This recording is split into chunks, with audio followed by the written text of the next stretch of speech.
Hello बच्चों। हम बात कर रहे थे सेल डिवीजन के बारे में और हमने माइटोसिस की बात कर ली है। तो अब अपन स्टार्ट कर रहे हैं जो कि बहुत ही इम्पोर्टेंट, माइटोसिस से भी ज़्यादा इम्पोर्टेंट टॉपिक, मियोसिस। ठीक है। और मियोसिस के बारे में कुछ चीज़ें हम सब जानते हैं, बाकी की चीज़ें अभी अपन डिस्कस करने वाले हैं। ठीक है। पहला चीज़, मियोसिस कैसा डिवीजन होता है। It is a reductional division. कैसा डिवीजन है? रिडक्शनल डिवीजन है। ठीक है। कहने का मतलब क्रोमोसोम नंबर रिड्यूस होते हैं। ठीक है। Chromosome reduces to the half. Chromosome number reduce होकर आधे हो जाते हैं, कोई दिक्कत नहीं। दूसरा, मियोसिस के अंदर जो सेल्स बनती है they are genetically different cells. Genetically different cells होती है। हमने देखा था माइटोसिस के अंदर जेनेटिकली आइडेंटिकल सेल होती थी आपस में भी, प्लस मदर सेल से भी सिमिलर होती थी। यहाँ पे डिफरेंट, इसका मतलब क्या आता है यहाँ पर? वेरिएशंस। ठीक है। वेरिएशंस आती है या वेरिएशन अराइज ड्यू टू, एक इवेंट होगा ड्यू टू क्रॉस ओवर। ठीक है। रिकॉम्बिनेशन एंड क्रॉसओवर, उसकी वजह से ऐसा होगा। ठीक है। और चौथा इंपॉर्टेंट बात, meiosis occurs in two phases. Mitosis में सिंगल एक ही फेज है, यहाँ पे दो बार मियोसिस होता है। ठीक है। जब दो बार मियोसिस होता है तो क्या होगा, इधर देखो। सपोज करो एक सेल थी जो डिप्लॉयड सेल है, उसके अंदर हुआ मियोसिस, तो एक फेज हुआ, इसीलिए पहले फेज को नाम दिया जाता है मियोसिस फर्स्ट। ठीक है। मियोसिस फर्स्ट की वजह से दो सेल बनेगी। क्रोमोसोम नंबर n से 2n से कितना हो गया? n, दोनों के अंदर nn, तो क्रोमोसोम नंबर हाफ यहाँ पर मियोसिस 1 में ही हो जाता है। उसके बाद इन दोनों के अंदर क्या होगा? Meiosis 2, meiosis second. जब मियोसिस सेकंड होगा तब दोनों के अंदर दो दो सेल बनेगी, लेकिन अब चूंकि पहले ही आधा हो चुका है तो अब जो क्रोमोसोम नंबर है वो n का n ही रहेगा। मतलब मियोसिस सेकंड किसके जैसा है? माइटोसिस के जैसा। किसके जैसा है?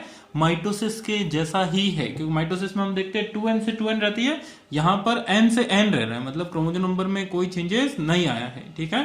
तो ध्यान रखना, अगर क्वेश्चन पूछे कि मियोसिस का कौन सा फेज माइटोसिस के जैसा है, then it is meiosis second. Clear? अब एक और बात, मियोसिस वन, अब इसकी पूरी स्कीम को अगर समझना हो, मियोसिस की पूरी स्कीम को सिंपल सा एक फेज में, सबसे पहले सेल साइकिल का पार्ट आएगा कौन सा? इंटरफेज। क्या आएगा? इंटरफेज। ठीक है। इंटरफेज के बाद में क्या आएगी? M phase. एम फेज में क्या हो जाएगा? Meiosis one. क्या हो जाएगा? Meiosis one. मियोसिस वन के बाद में क्या होगा? एक बीच में छोटा सा गैप आएगा जिसको बोला जाता है इंटरकाइनेसिस। क्या बोला जाता है? Interkinesis, gap between two meiosis या टू फेजेस ऑफ मियोसिस। तो फिर क्या हो जाएगा? Meiosis second. ठीक है। इंटरकाइनेसिस इंटरफेज जैसा नहीं है, ये सिंपल सा एक छोटा सा गैप है मियोसिस वन और मियोसिस सेकंड के बीच में। इंटरफेज में तो हमने देखा था एस फेज होता है, G1 फेज होता है, G2 फेज होता है, बहुत सारा चीजें होता है, यहाँ पर ऐसा नहीं होता है। ठीक है। तो अब एक बात समझ में क्लियर आ जानी चाहिए कि भले ही डिवीजन दो बार हो रहा है, मियोसिस वन और मियोसिस टू में, बट डीएनए रेप्लिकेशन केवल एक ही बार होता है, occurs in two phases, but DNA replicates only once. ठीक है। तो ये तो अपने को बेसिक बातें मियोसिस के बारे में पता होनी चाहिए। तीन चार बातें हैं। रिडक्शनल डिवीजन है, क्रोमोसोम नंबर कैसा हो जाता है? हाफ हो जाता है। जेनेटिकली डिफरेंट सेल बनती है क्योंकि वेरिएशन आती है, किसकी वजह से? क्रॉसओवर की वजह से। दो फेज के अंदर पूरा होता है, इसीलिए, लेकिन डीएनए रेप्लिकेशन केवल एक ही बार होता है। मियोसिस वन में क्रोमोसोम नंबर रिड्यूस होता है। तो एक्चुअल रिडक्शनल डिवीजन अगर कोई पूछे, ठीक है, अगर मियोसिस वन और मियोसिस सेकंड दोनों ही ऑप्शन में हो, तो एक्चुअल रिडक्शनल डिवीजन कौन है? Meiosis one. Meiosis second is just like mitosis, जहां क्रोमोसोम नंबर n का n ही रहा। तो at the end of meiosis कितनी सेल प्रोड्यूस होगी? 4 सेल प्रोड्यूस होगी। ठीक है। This is basic information about meiosis. Clear? चलिए। हाँ, अब एक और बात, मियोसिस वन में भी प्रोफेज, मेटाफेज, एनाफेज, टेलोफेज होगी, जिनको सिक्वेंशियली नाम देंगे prophase one, metaphase one, anaphase one और टेलोफेज वन। इसी तरीके से इसमें भी होगी, मियोसिस सेकंड में भी क्या नाम देंगे, prophase second, meiosis second, sorry metaphase second, anaphase second और टेलोफेज सेकंड। क्लियर। अब अपन स्टार्ट करने जा रहे हैं प्रोफेज वन। ठीक, चल, तो प्रोफेज वन जो है उसको एक बार देख सकते हो, थोड़ी सी कॉम्प्लिकेटेड प्रोसेस होती है और उसको कितने सब फेजेज में बांटा जाता है, 5 सब फेजेज में बांटा जाता है। नाम तुमको दिख रहे होंगे, लेप्टोटीन, जाइगोटीन, पैकाइटीन, डिप्लोटीन और डाइकाइनेसिस। ठीक है, चलिए, तो यहां पे भी डिफरेंस आया माइटोसिस के कंपैरिजन में कि प्रोफेज वन जो है that is comparatively longer and complex process. ठीक है, अब इसके अंदर क्रोमोसोम के बिहेवियर के बेसिस पे ये 5 सब स्टेज है, ध्यान रखना, सीक्वेंस भी याद रखना, leptotene, zygotene, pachytene, diplotene and diakinesis. Lazy Prerna दीदी। ठीक है, लेजी प्रेरणा दीदी, आसान। हाँ, दीदी बनाना है, कुछ भी करना है तुम्हारा काम। हाँ, लेप्टोटीन के ऊपर बात करते हैं। तो लेप्टोटीन में क्या हो रहा है, अब इसमें प्रोफेज में जो जो चेंजेस हो रहे थे वही हो रहे हैं, बस हल्का हल्का सा चेंज है। ठीक है, लेप्टोटीन के अंदर क्रोमोसोम का पहला चीज क्या होता है, ये बस ये टू द पॉइंट याद रखना, इसमें से क्वेश्चन गलत होगा ही नहीं। क्रोमोसोम का कंडेंसेशन या कॉम्पैक्शन होता है कंटिन्यूअसली पूरी फेज में, और धीरे धीरे वो क्या हो जाते हैं, विजिबल अंडर माइक्रोस्कोप। ठीक है, second, chromosome are in longest and thinnest form, लंबे पतले से फॉर्म में दिख रहे हैं, उनके ऊपर छोटे छोटे से बीड्स या मोती जैसी स्ट्रक्चर दिख रही है विथ क्रोमोमियर्स। क्या बन जाते हैं, क्रोमोमियर्स इसके ऊपर दिख रहे होते हैं। एनिमल सेल के अंदर एक स्पेशल चीज बनती है यहां पर, जिसको बोला जाता है बुके।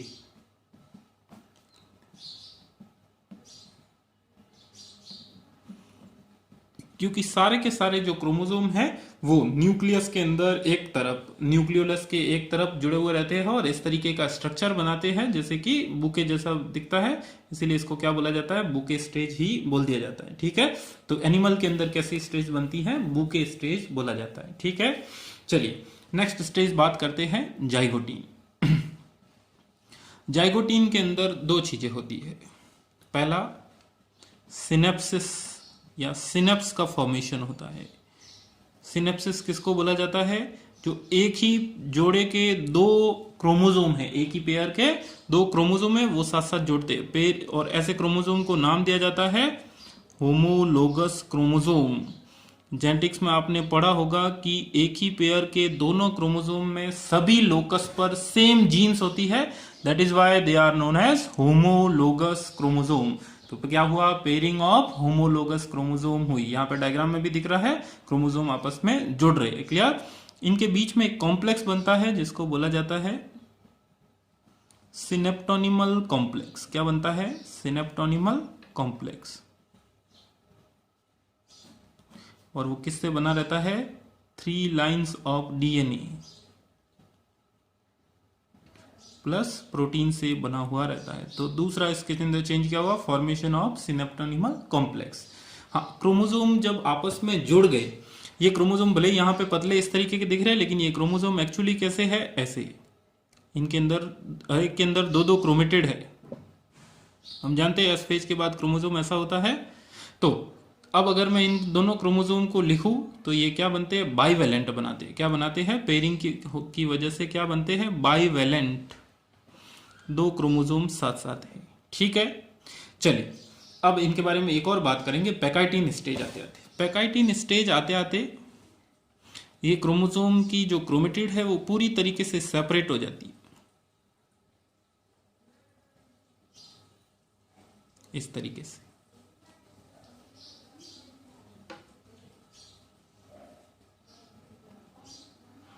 हो गई सेपरेट।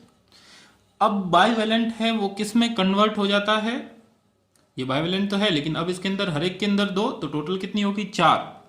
तो टेट्राड क्या बोला जाता है, टेट्राड बोला जाता है। टेट्राड ये भी है, यहां पर भी टेट्राड है। तो अगर क्वेश्चन आए कि टेट्राड कहां पे क्लियरली या कहां पे बनता है, तो बनता तो जाइगोटिन के अंदर, tetrad formation in zygotene but clearly visible in pachytene. वापस बोल रहा हूं, tetrad formation occurs in zygotene, but visible in pachytene. बस इतना ध्यान रख लेना, क्वेश्चन गलत नहीं होगा।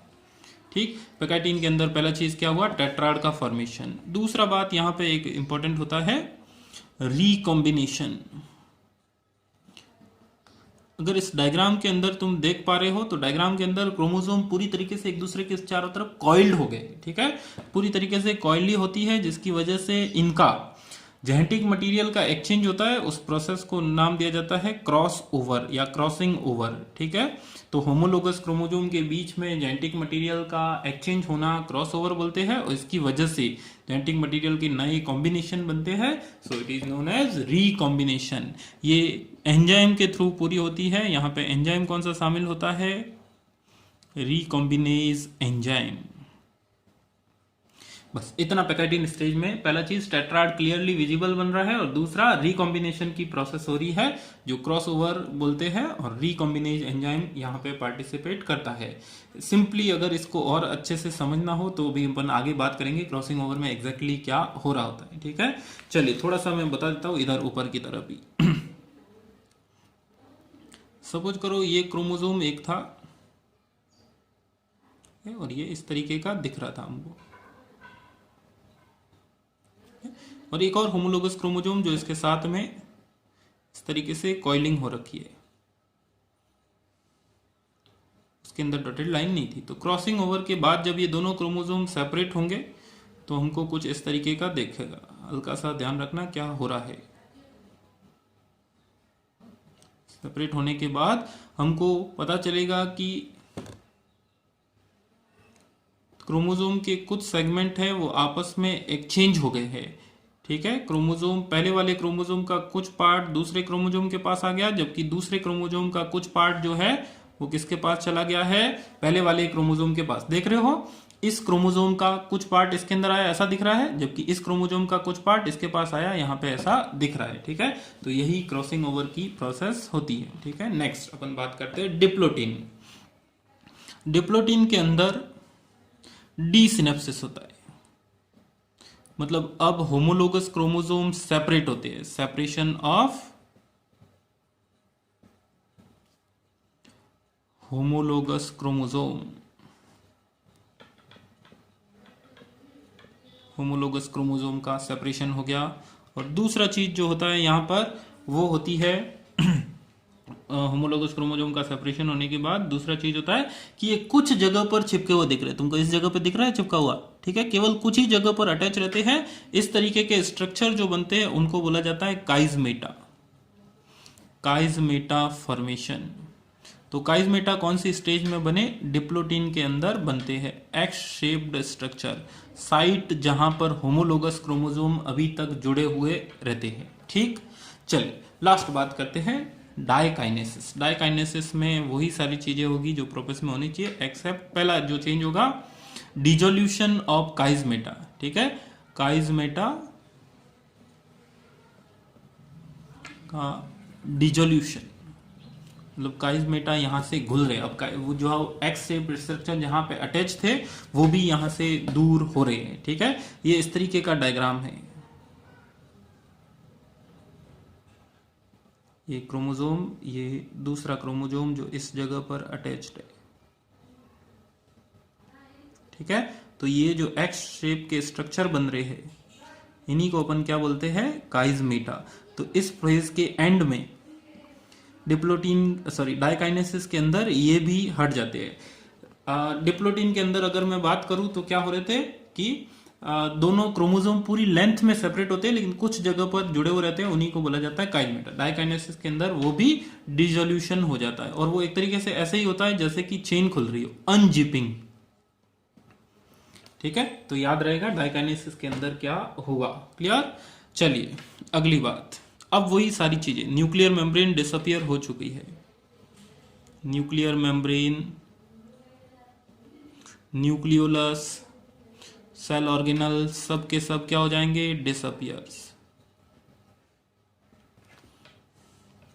माइटोटिक स्पिंडल बन जाएगा, मतलब स्पिंडल फाइबर वगैरह दिखने लगेंगे, क्रोमोसोम के साथ में जुड़ने लगेंगे। क्लियर?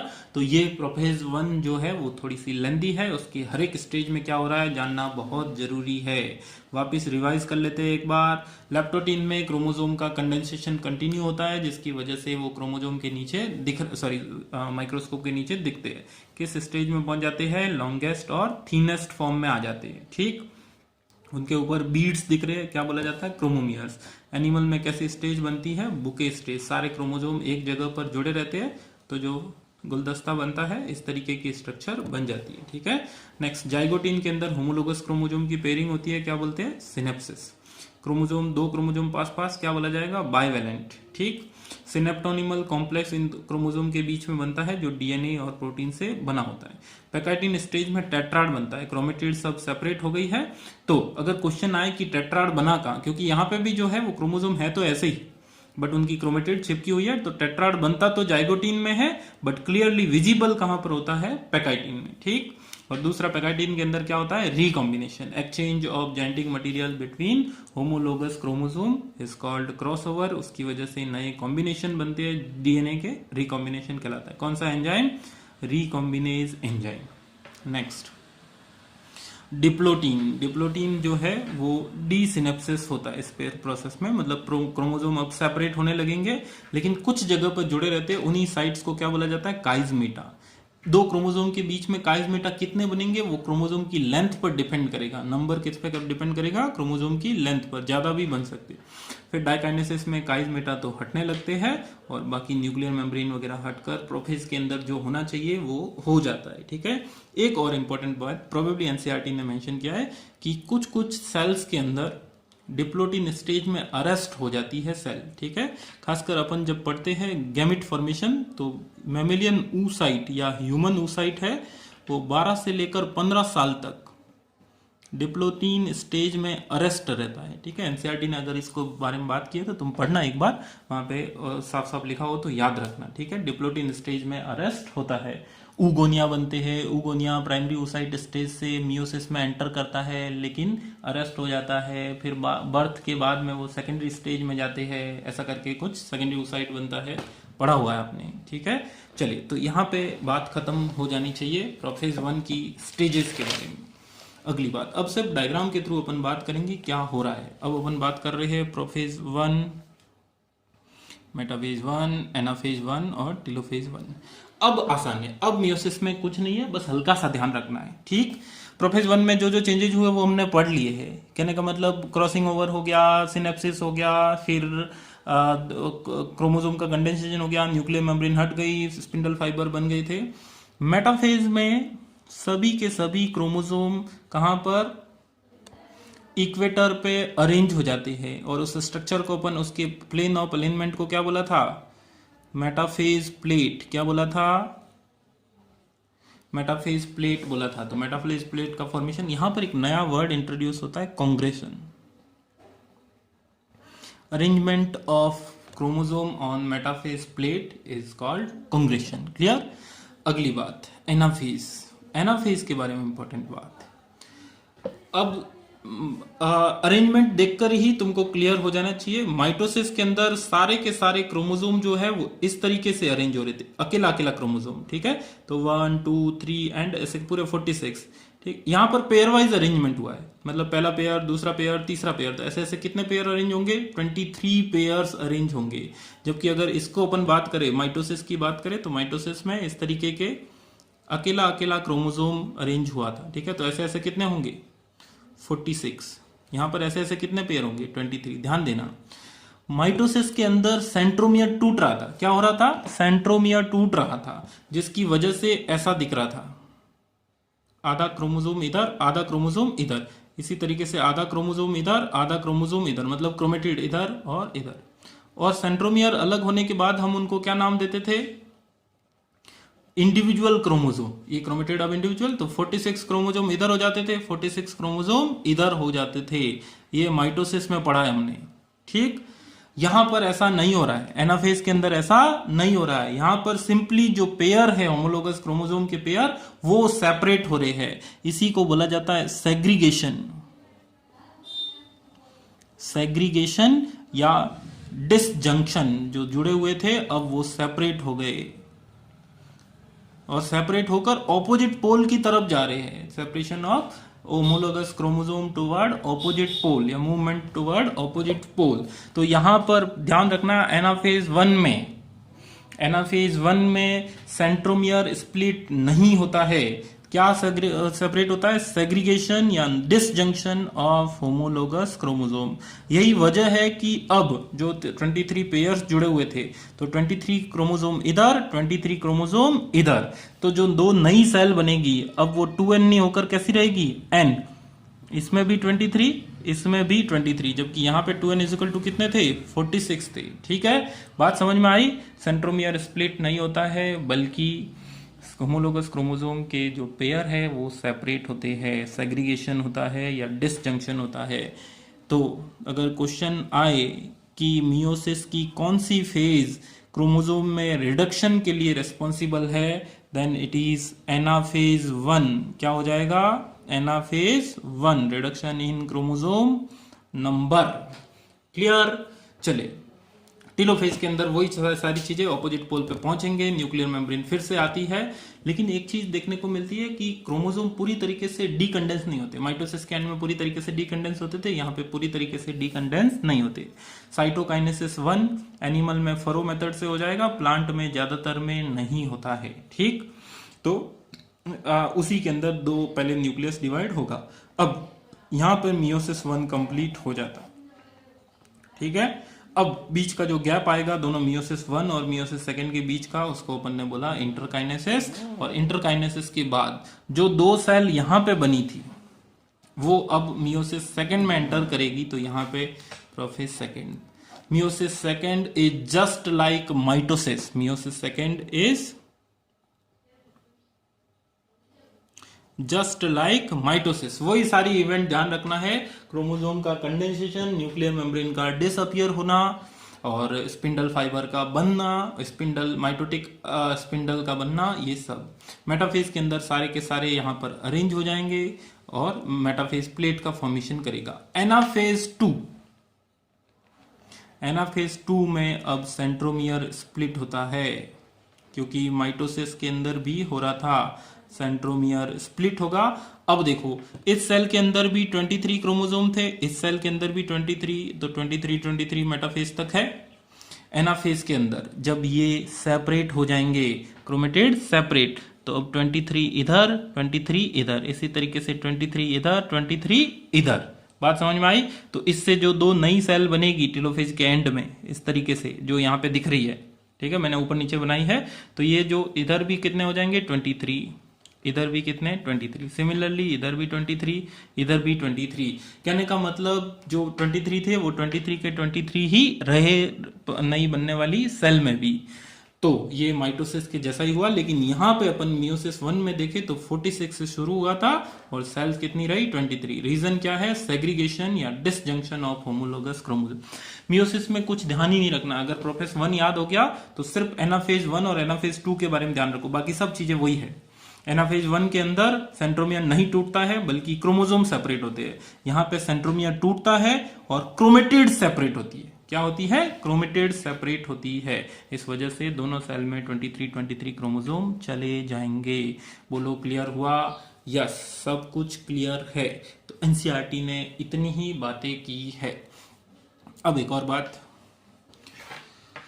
मियोसिस कहाँ होगा और मियोसिस का सिग्निफिकेंस क्या है? माइटोसिस का सिग्निफिकेंस ये है कि बॉडी में कहीं पे भी ग्रोथ होना है, डेवलपमेंट होना है, घाव बढ़ने हैं, उस सब में काम आएगा सिग्निफिकेंस। पहला सिग्निफिकेंस गैमेट फॉर्मेशन में, गैमेटिक मियोसिस बोला जाता है।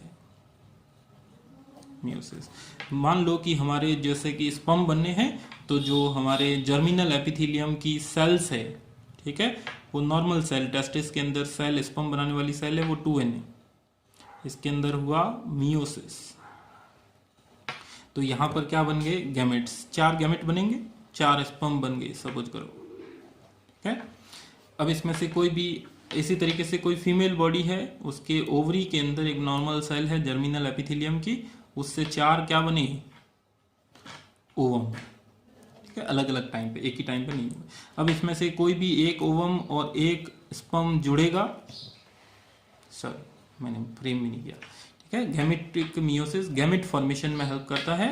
सपोज करो मेल बॉडी में कोई सेल है जो 2n है, उससे मियोसिस होने की वजह से 4 हैप्लॉइड सेल बनी। इसी तरीके से फीमेल बॉडी में कोई जर्मिनल एपिथेलियम की सेल है, उसमें मियोसिस होने से 4 ओवम बने अलग अलग टाइप।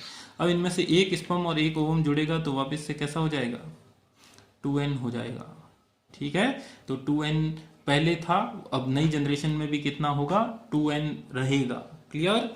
तो मियोसिस जो है वो क्रोमोसोम नंबर रिड्यूस करता है, बट फर्टिलाइजेशन है वो वापस से रीस्टोर कर लेता है 2n नंबर। बात समझ में आई। स्पर्म भी हैप्लॉइड, ओवम भी हैप्लॉइड, फर्टिलाइजेशन होगा तो वापस से क्या हो जाएगा, डिप्लॉइड। अगर ऐसा नहीं होता, अगर मियोसिस नहीं होता तो इससे भी 2n बनता, उधर से भी एक 2n आता, 2n कितना हो जाता, 4n, बहुत ज़्यादा हो जाता। अब ये 4n वाला बच्चा और किसी और का बच्चा 4n वाला, इनके मतलब आगे नई जनरेशन आती तो इनके कितना हो जाता, 8n। तो ऐसे तो दुनिया क्रोमोसोम से ही भर जाती, पर ऐसा नहीं होता है। मियोसिस क्या करता है, क्रोमोसोम नंबर मेंटेन करने में हेल्प करता है, species specific chromosome number maintain करता है। Maintenance of species specific chromosome number, मतलब ह्यूमन में 46 है तो 46 ही रहेंगे, 92 नहीं आएंगे। तो गैमेटिक मियोसिस गैमेट फॉर्मेशन में हेल्प करता है, साथ साथ species specific chromosome number maintain करने में भी हेल्प करता है। क्लियर है। और कोई डाउट हो तो कमेंट में लिख सकते हैं, मैं उसका सॉल्यूशन बता दूंगा। क्लियर। चलिए, थैंक यू।